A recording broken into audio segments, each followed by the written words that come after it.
नमस्कार।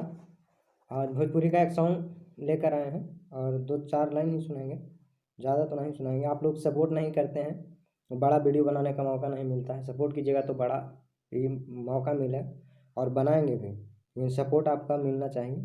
सपोर्ट करेंगे तो बड़ा वीडियो आएगा। तो कुछ थोड़ा सा एक भरत शर्मा जी का गाना है तो उसी को हम सुनाते हैं।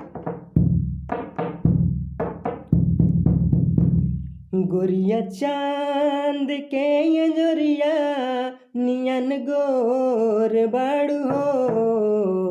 गोरिया चांद के अंजोरिया नियन गोर बाड़ू हो। केहू जोड़ तोहरा नहीं के बेजोड़ बाड़ू हो।